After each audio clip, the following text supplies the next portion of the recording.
मैं अपने पापा की बहुत लाडली बेटी हूँ। इसलिए पापा ने मेरी शादी को सबसे यादगार बनाने के लिए कोई भी कसर नहीं छोड़ी थी। ससुराल वाले लगातार फ़ोन करके दहेज में दी जाने वाली चीज़ों की अलग अलग लिस्ट लिखवा रहे थे और मेरे पापा उन्हें जुटाने में लग गए थे। वो आगे कहते हैं कि शादी होने तक तो सब ठीक ही रहा, बस लेकिन जैसे ही मैं घर से विदा होकर पति और बारातियों के साथ अपने ससुराल पहुंची, तब मेरी आंखों के सामने जो हो रहा था उस पर यकीन करना बेहद मुश्किल था। हमारे यहाँ जब भी कोई नई दुल्हन पहली दफ़ा अपने ससुराल में कदम रखती है, तब उन्हें आरती की थाली के साथ अंदर लाया जाता है। लेकिन मेरे साथ ऐसा कुछ भी नहीं हुआ। मैं सुन रही थी कि मेरी सास और ननद जोर जोर से झगड़ा करते हुए कह रही थी कि अरे देखो, लड़की की तरफ से तो कोई भी सामान नहीं आया, जबकि मेरे पापा ने उन्हें काफ़ी कुछ दिया था। काफ़ी हो हंगामा के बीच जब आस पड़ोस के लोगों ने कहा कि अच्छा ठीक है, वो सब बाद में देखेंगे, पहले बहू को तो अंदर लाते हैं, तब जाकर उन लोगों ने मुझे गाड़ी से उतार कर अंदर लाया। जानवी अपनी आपबीती सुनाते हुए कहती हैं कि ससुराल में रिसेप्शन वाले दिन किसी ने भी उन्हें खाने के लिए कुछ भी देने की जहमत नहीं उठाई। वो बताती हैं कि रिसेप्शन के दिन की बात तो छोड़ छोड़ दीजिए, मगर उससे पहले भी शादी की रस्म रिवाजों को लेकर मैं 2 दिन से भूखी थी। इसके अलावा ससुराल वालों की नौटंकी देखकर मेरी आधी भूख गायब ही हो गई थी। जानवी बताती हैं कि मुझे उम्मीद थी रिसेप्शन वाले दिन नई बहू होने के नाते यदि मेरे सजने संवरने के लिए ब्यूटिशियन की व्यवस्था न हो तो कम से कम घर की महिलाएं इस काम में मेरी मदद करेंगी, मगर ऐसा नहीं हुआ। जानवी ने जब अपने ससुराल वालों से ये बात कही, तब उसे फटकारते हुए कहा गया कि जाओ, खुद से मेकअप कर लो। यहाँ तक कि रिसेप्शन में जानवी को सारे मेहमानों के सामने एक चौकी पर लाकर बैठा दिया गया। हंगामे के बीच जब जानवी के पिता दहेज में छूटी हुई चीज़ों को लेकर अपनी बिटिया रानी के ससुराल पहुंचे, जानवी के पिता, उनकी माँ और देवघर जिले से उनके कुछ करीबी भी रिसेप्शन पार्टी में थिरकने आए थे।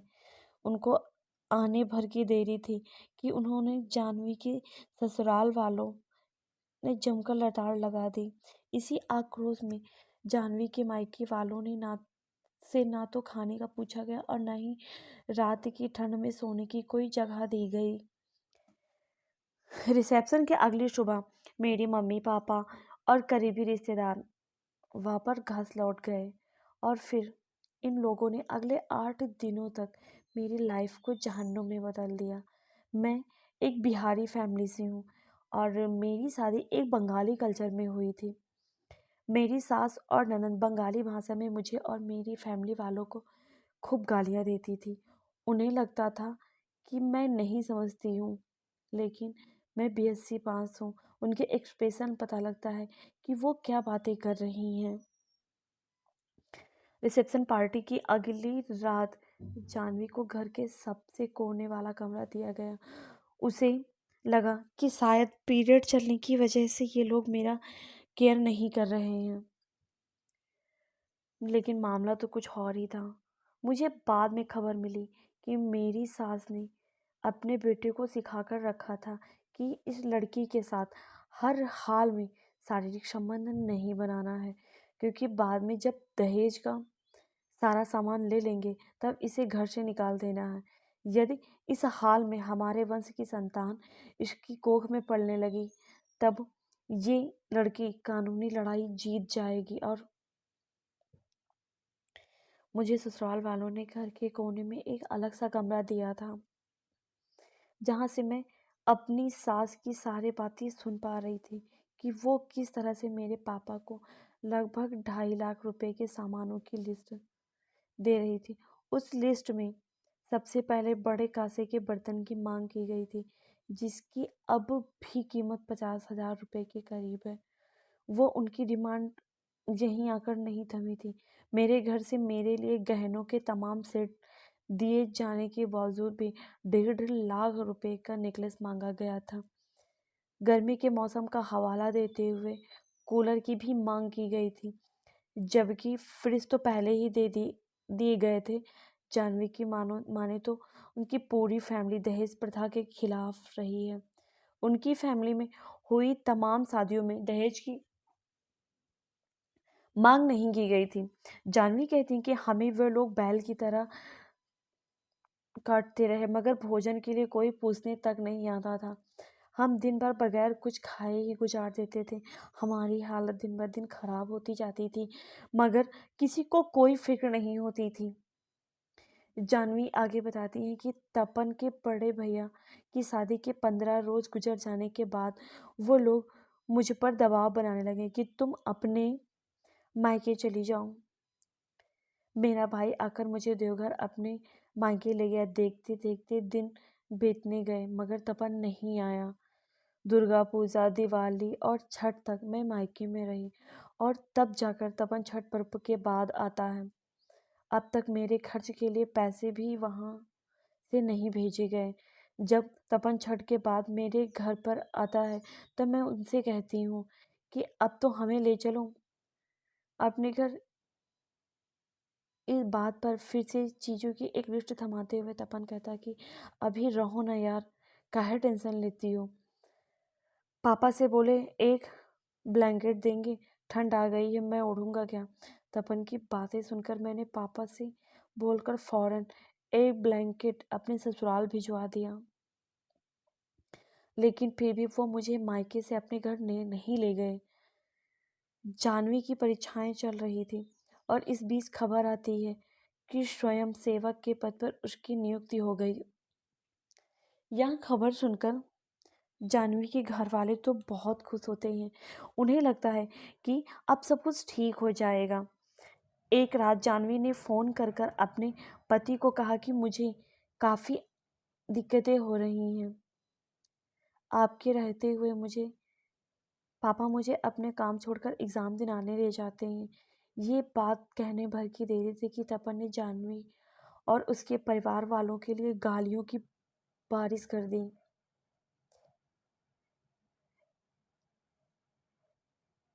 एक रोज़ वह मेरे घर रखा। उसने मेरी बहन का सिम कार्ड और मेमोरी कार्ड कमरे में बीच की पड़ी चीज़ों के बीच से तलाश कर अपने पास रख ली।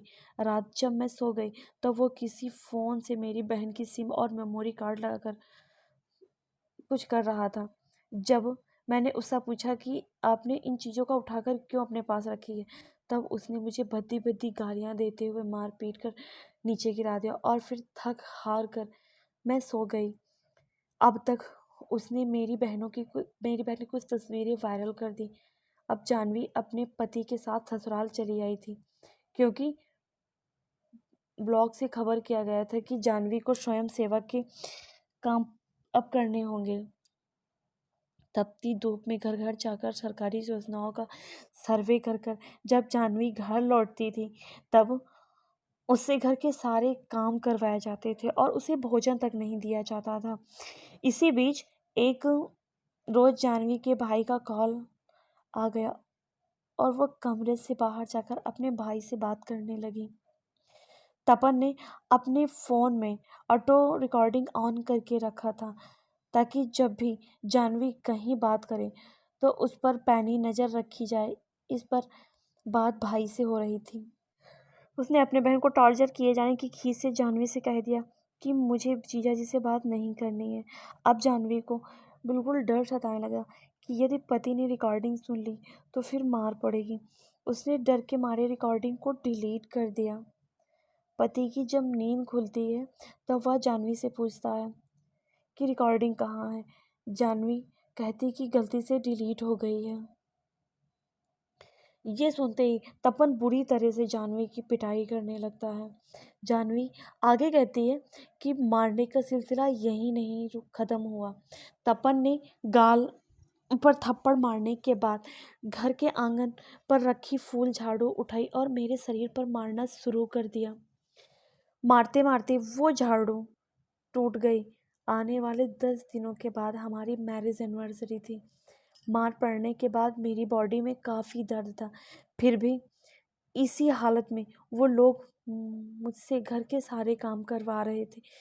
हमारी एनिवर्सरी के लिए मेरी बहन ने मुझे बधाई देने के लिए कॉल किया। इस दौरान जब मैं अपनी माँ से बात कर रही थी, तब मैंने अपनी माँ को सारी बात बता दी कि किस तरह से यहाँ पर तमन मुझे मारता है और गंदी गंदी गालियाँ देता है। उधर कमरे के बाहर खड़े होकर तपन दांत पीसते हुए मुझे धमकाने लगा कि तू आ, तुझे दिखाता हूँ। अब मैं काफ़ी डर चुकी थी। मैं डर से माँ को बोली, माँ सब ठीक है, मैं फ़ोन रख रही हूँ। अब मेरी सामत आ चुकी थी। मैं आंगन के अंदर गई और तपन ने मेरी उस रोज़ से भी डबल पिटाई की थी। अभी मैं फुट फुट कर रो ही रही थी कि 3 दिनों तक बिना भोजन और पानी तरसती रही।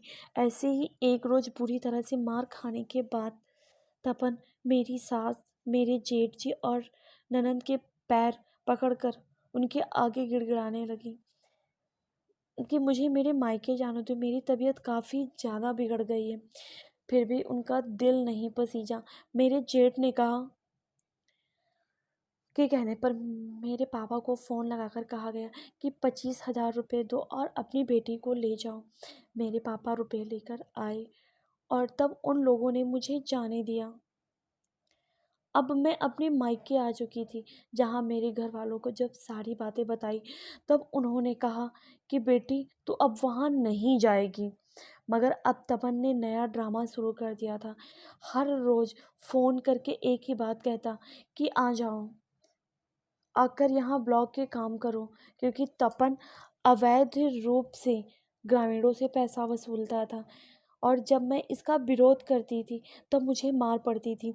मेरे पापा ने कहा कि चलो एक बार और देखते हैं उन लोगों का क्या रुख रहता है। मुझे गाड़ी करके मेरे ससुराल भिजवाया जाता है। लगभग 7 दिनों तक तो सब कुछ ठीक ही रहा। ब्लॉक के काम को ख़त्म करने के बाद मैं वापस ससुराल जा रही थी। मैंने अपने कज़न भाई के हाथ से मेरे डॉक्यूमेंट्स की फ़ाइल देते हुए गाड़ी में रखने को कहा। इस बीच तपन बेरहमी से मेरी पिटाई करने लगा। तब भाई मुझे बचाने ही आया। मेरे पति ने उसके हाथ से फ़ाइल लेकर अपनी माँ को दे दी। हद की सारी बंदिशें तो उस वक्त छूट चुकी थी जब जानवी के पति तपन ने पूरे घर वाले और जानवी के छोटे भाई के सामने जानवी को निर्वस्त्र कर दिया था। जानवी बेबस नजर आ रही थी और ससुराल वाले तमाशा बिन बनकर नज़ारे का आनंद ले रहे थे। हालात बेकाबू ना हो जाएं, इस लिहाजे से जानवी के पापा ने एक जानकार ड्राइवर को भेजा था, जिन्हें उन लोगों ने घर की दहलीज में घुसने नहीं दिया। जानवी ने किसी तरह से साड़ी पहनी और वहां से भागकर निकल गई। जानवी के पिता अपनी बेटी के साथ ससुराल में हुई यातनाओं का जिक्र करते हुए कहते हैं, जानवी हमारी बड़ी बेटी है। बड़े ही लाड प्यार से हमने इसे पाला है। शादी से पहले यदि हमें अंदाज़ा होता कि लड़का इस तरीके से मेरी बेटी को टॉर्चर करेगा, तब मैं कतई ऐसे घर अपनी बेटी की शादी ना होने देता। देश की न्याय व्यवस्था पर अब भी मुझे विश्वास है। हमें मालूम है कि एक दिन जरूर मेरी बेटी को इंसाफ मिलेगा। जानवी के पिता ने तपन और उसके परिवार वालों के खिलाफ कोर्ट में मुकदमा दर्ज कराया है, जहां जानवी के ससुराल वाले लगातार केस वापस लेने की मांग कर रहे हैं। अपने पति के खिलाफ मारने पीटने दहेज और अत्याचार के मामले में लिखित शिकायत दर्ज कराई है। इसके अलावा जानवी ने तपन के द्वारा ग्रामीणों को अवैध रूप से पैसा वसूलने की खिलाफ भी शिकायत दर्ज कराई है। दोस्तों, कहानी कैसी लगी? अगर आपको अच्छी लगी तो हमारे चैनल को सब्सक्राइब करें।